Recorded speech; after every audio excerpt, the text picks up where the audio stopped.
রাস্তার বেহাল দশা, খানাখন্দে ভরে গেছে রাস্তাঘাট। চরম ভোগান্তিতে স্কুল ছাত্রছাত্রী থেকে নিত্য পথযাত্রী ও রোগী সকলেই। স্থানীয় গ্রাম পঞ্চায়েত ও পঞ্চায়েত সদস্যকে জানিয়েও কোনো সুরাহা হয়নি। পথে নেমে বিক্ষোভ দেখালেন এলাকাবাসীরা। অভিযোগ, তৃণমূলের সমর্থক হওয়ায় পাড়ায় রাস্তার কাজ করছে না বিজেপির পঞ্চায়েত সদস্য, যার ফলে ভোট বয়কটের ডাক দিয়েছেন স্থানীয়রা। পূর্ব মেদিনীপুর জেলার এগরা 1 নম্বর ব্লকের বরিদা গ্রাম পঞ্চায়েতের বরিদা গ্রামের চাতরি মোড় থেকে দক্ষিণ পাড়া পর্যন্ত প্রায় 700 মিটার রাস্তার বেহাল দশা। বিজেপির প্রতীকে জেতা স্থানীয় পঞ্চায়েত সদস্যা কাকলি মাইতিকে এবং গ্রাম পঞ্চায়েতকে বহুবার রাস্তার সমস্যার কথা জানিয়েও কোনো সুরাহা মেলেনি। শেষ পর্যন্ত পথে নেমে বিক্ষোভ দেখালেন স্থানীয়রা। আগামী দিনে রাস্তা মেরামত না হলে ভোট বয়কট করার হুঁশিয়ারি দিয়েছেন তারা। এই প্রসঙ্গে পঞ্চায়েত প্রধান সিদ্ধেশ্বর বেরা জানিয়েছেন, আমরা কোনো সদস্যের সাথে পক্ষপাতিত্ব করি না। বিজেপির স্বভাব এটাই। আমরা সমস্যার কথা শুনেছি, দ্রুত আমরা সমাধান করব। রাস্তায় যেতে যেতে অনেক পড়ে যাই।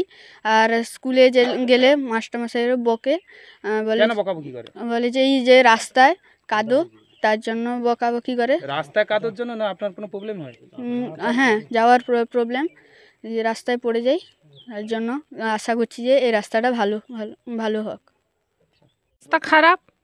রাস্তা খারাপ যে যাতায়াত করা যায় না। আর বয়স্ক লোক অসুস্থ হলে কোনো অ্যাম্বুলেন্স ঢুকে না। আর ছেলেমেয়েরা স্কুল যেতে পারে না। একটা গর্ভবতী মহিলাকে তাকে চ্যাংদোলা করে নিয়ে যেতে হয়, মানে ঢালাই রাস্তা পর্যন্ত। আমাদের রাস্তা হয় না। আমাদের আজ 21 বছর বিয়ে হয়ে গেছে, আমি দেখিনি যে কোনো দিন ঢালাই রাস্তা হয়েছে। সব জায়গায় হয়ে গেছে, আমাদের এই পাড়ায় হয়নি। কি চাইছেন আপনি? আমি রাস্তায় সুরাহা চাইছি। আপনার নাম? আমার নাম অনন্যা জানা, বরিদা। আমাদের 15 বছর ধরে রাস্তা নিয়ে মোরামিকরণ হয়নি, প্রথমে এখন ঢালাই করে হয়নি। দীর্ঘ 15 বছর ধরে আমি জানি দাবি জানানো হচ্ছে পঞ্চায়েত অফিসে, বিডিও অফিসে, প্রশাসনে বিভিন্ন আধিকারিক জানানো হচ্ছে। ভোটের সময় এলে প্রতিশ্রুতি দেয় ভোটের আগে করা হবে, পরে করা হবে। এখন করা হচ্ছে, রাস্তা অন্য জায়গায় হচ্ছে, আমাদের বুধে অন্য জায়গায় হচ্ছে, এখানটা কিন্তু ভোট রাস্তা হচ্ছে না। রাস্তা না হচ্ছে না, এখানে পঞ্চায়েত সদস্য বলছে হ্যাঁ করে দেওয়া হবে। প্রথমে তারপরে প্রধান কাছে যাওয়া হয়েছে, দরখাস্ত দেওয়া হয়েছে, বিডিও অফিসে যাওয়া হয়েছে, দরখাস্ত দেওয়া হয়েছে, কিন্তু রাস্তা কোনো কাজ হচ্ছে না। আমাদের দাবি যদি রাস্তা না করা হয়, আমরা ভোট সামনে যে ইলেকশন আছে তারপর আমরা ভোট বয়কট করবো। বরিদা এলাকায় তো বিভিন্ন জায়গায় কিন্তু ঢালাই রাস্তা হয়েছে। হ্যাঁ। আপনার এই বুথ এলাকাগুলো 3-4টা গ্রামে কেন ঢালাই হচ্ছে? আমাদের ঢালাই হচ্ছে না, কারণ আমার এখানে বিজেপি যে পঞ্চায়েত আছে উনি করছেন না। উনি নিজের এলাকায় করছেন, নিজের বাড়ির পাশে করছেন, নিজেদের আত্মীয় বাড়ি যারা আছেন তাদের বাড়ির পাশে করছেন, কিন্তু আমাদের এদিকে করছেন না। এদিকে আসছেন না উনি। ভোট জেতার পর 3 বছর হয়ে গেল, এখনও আসেনি, আমাদের এলাকায় ঢুকেনি। রাস্তার দাবি জানিয়েছি, আমরা বহুবার জানিয়েছি, ওনার কাছে গিয়েছি, সবাই মিলে গেছি, মহিলা বাচ্চা সবাই গিয়ে ওনাকে বলছে, কিন্তু হচ্ছে না। বাচ্চারা স্কুল যেতে পারছে না, কেউ হাসপাতাল যেতে পারছে না, বাড়ি থেকে বেরোনো যাচ্ছে না। এই বুথ কাদের দখলে আছে? তৃণমূল? এই বুথ বর্তমানে বিজেপি দখলে আছে। এই দিকে যে আপনাদের গ্রামে বেশিরভাগ ভোটটা কাদের দিকে রয়েছে? আমাদের এদিকে সবাই টিএমসি করে বেশিজন, এই কারণে হচ্ছে না। তাহলে বিজেপির পঞ্চায়েত বলে কি সেই কি তার? হ্যাঁ, বিজেপি পঞ্চায়েত বলে তার নিজের এলাকায় করছে, নিজের আত্মীয় স্বজন পরিবার ওনাদের বাড়ির পাশাপাশি করছে। মেন রাস্তা করছে না উনি নিজের কট রাস্তায় করছেন কাজ। কি চাইছেন? আমরা আছি রাস্তা সুরাহা চাও, নাহলে আমরা বড় আন্দোলন করব। আপনার নাম? রতন মাইতি, বাড়ি বরিদা 10 নম্বর বুথ। বলছি, আপনাদের এই রাস্তা নিয়ে কি সমস্যা আপনাদের? আমাদের এই রাস্তা দিয়ে দীর্ঘ 15 বছর রাস্তা হয়নি। এই রাস্তা দিয়ে আমাদের একটা মন্দির আছে, স্কুল আছে, অঙ্গনবাড়ি আছে, ব্যাংক আছে। ছেলেমেয়েরা পড়াশোনা করতে যেতে পারে না। মানে একটা গর্ভবতী মায়েদেরকে চ্যাংদোলা করে নিয়ে যেতে হয়। তাই এই রাস্তার জন্য আমরা দাবি জানাচ্ছি। প্রশাসনকে জানিয়েছি, বলছে হবে। এই রাস্তা যদি সুরাহা না হয় কি করবেন? আমরা এই রাস্তা যদি না হয় তাহলে আমরা আগামী দিনে বৃহত্তর আন্দোলন করব এবং ভোট বয়কটের ডাক দিচ্ছি। আপনার নাম? রঞ্জিত জানা, বাড়ি বরিদা, পশ্চিমপাড়া। পশ্চিমবাংলার যা পঞ্চায়েতি ব্যবস্থাপনা, সেই ব্যবস্থাপনায় আমরা যা গ্রামে গঞ্জে যে ডেভেলপমেন্ট করি, তাতে আমাদের গ্রাম সংসদ থেকে স্কিম তুলে আনা, পঞ্চায়েত মেম্বার তুলে আনেন। তো সেক্ষেত্রে বরিদা গ্রাম পঞ্চায়েতের এই নিদর্শন আছে যে এখানে আমরা বা বিরোধী কোনো আলাদা নয়। আমার পঞ্চায়েত মেম্বারদের আমি যে টাকা দিই, সেরকম বিরোধী পঞ্চায়েত মেম্বারকেও আমরা সেই একই টাকা দিই। কিন্তু ওখানকার পঞ্চায়েত মেম্বারের ওই পশ্চিমপাড়া ডেভেলপমেন্ট করার ব্যাপারে তার অনীহা আছে।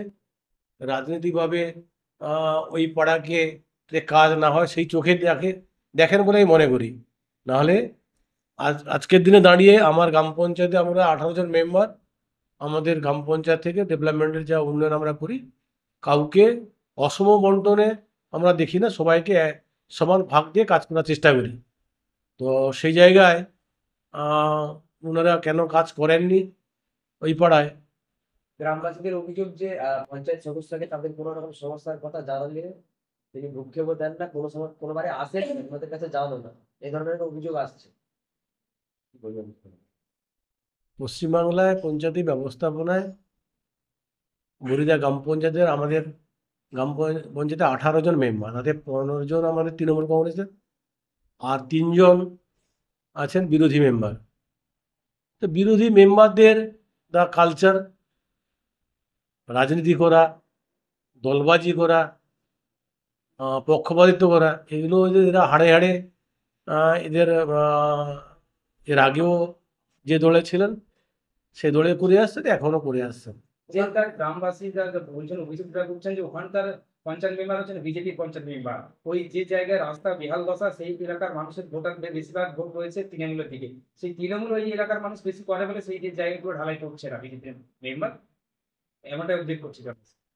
এটা পাড়া লোকেরা এটা উপলব্ধি করেছে, মানে কথা ঠিকই হতে পারে, কারণ আজকে পঞ্চায়েতি ব্যবস্থার পরে এখনো পর্যন্ত এতটা রাস্তা বাকি আছে। আগে এর আগেরও ওখানকার বিজেপির পঞ্চায়েত মেম্বার ছিলেন, তখনও পক্ষপাতিত্ব করেছেন, আর এখনও ওই পশ্চিম পাড়ার লোকজন যেহেতু ডানপন্থী তৃণমূল কংগ্রেসের পক্ষে বেশি থাকেন, সেই পক্ষপাতিত্ব করছেন। যেটা গ্রামবাসী দাবি করছেন যে আগামী দিনে রাস্তা সারাই না হলে ওনারা ভোট বয়কট করবেন, তো সেক্ষেত্রে রাজ্য সরকারের পক্ষ থেকে কি রাস্তার কোনো স্কিম করা হবে? পাড়ায় সমাধানের স্কিমে করতে গিয়েও ওনারা সেখানে দলবাজি করেছেন। ব্যাপারটা ভিডিও লেভেলে আলোচনাধীন আছে। পাড়ার লোকজনের কথা, স্কিম যা আছে সেইভাবে কাজ করতে হবে। ওনারা মাঝখানে আবার একটা মিটার ঢুকিয়েছেন, এত মিটার কাজ করতে হবে, এই লেটার বিতর্ক আছে। সেক্ষেত্রে বিডিও সাহেব যা সিদ্ধান্ত নেবেন সেটা আমরা মেনে নিব। অপরদিকে গ্রাম পঞ্চায়েতের পক্ষ থেকে প্রধান হিসাবে আমি এইটুকু বলতে পারি, পাড়ার লোকজনের যে দাবি, সে দাবিকে মান্যতা দিয়ে আগামী দিনে ওনারা যাতে ডেভেলপমেন্টে মান্যতা পান তার জন্য আমি সচেষ্ট থাকব।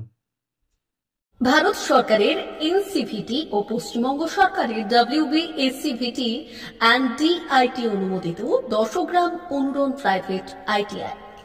আপনি কি কারিগরি শিক্ষায় বিশেষ প্রশিক্ষণ নিতে চান?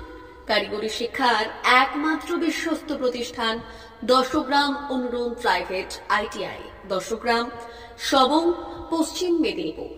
আমাদের এখানে ইলেকট্রিশিয়ান, ফিটার, সার্ভেয়ার এবং হেলথ স্যানিটারি ইন্সপেক্টরের কোর্স যত্ন সহকারে করানো হয়। ভর্তি চলছে। ভর্তি হতে আজই আসুন আমাদের 10 গ্রাম অনুরণ ITI-তে। মাত্র 2 বছরে ইলেকট্রিশিয়ান, ফিটার, সার্ভেয়ার এবং 1 বছরে হেলথ স্যানিটারি ইন্সপেক্টর কোর্স করানো হয়। এখানে প্রশিক্ষণ শেষে পেয়ে যাবেন 100% জব গ্যারান্টি। আমাদের ITI এর বিশেষত্বগুলি হলো স্বল্প ভর্তি ফিস, উন্নত প্রযুক্তিযুক্ত ল্যাব ও অভিজ্ঞ অধ্যাপক মণ্ডলী দ্বারা থিওরি ও প্র্যাকটিক্যাল ক্লাসের সুবিধে, প্রশিক্ষণের জন্য বিশেষ ল্যাব ও ওয়ার্কশপ, ST, SC, OBC এবং সংখ্যালঘু ছাত্রছাত্রীদের জন্য পশ্চিমবঙ্গ সরকারের স্কলারশিপের ব্যবস্থা। সার্ভেয়ার কোর্সের সাথে অটোকেট করানো হয়। অত্যাধুনিক শীততাপ নিয়ন্ত্রিত কম্পিউটার ল্যাব ও প্রজেক্টরের মাধ্যমে ক্লাসের সুবিধে। তবে আর দেরি কেন? আজই ভর্তি হতে চলে আসুন 10 গ্রাম অনুরণ প্রাইভেট ITI-তে। আমাদের ঠিকানা 10 গ্রাম, সবং, পশ্চিম মেদিনীপুর। যোগাযোগ নম্বর 9547221516 অথবা 9832728877।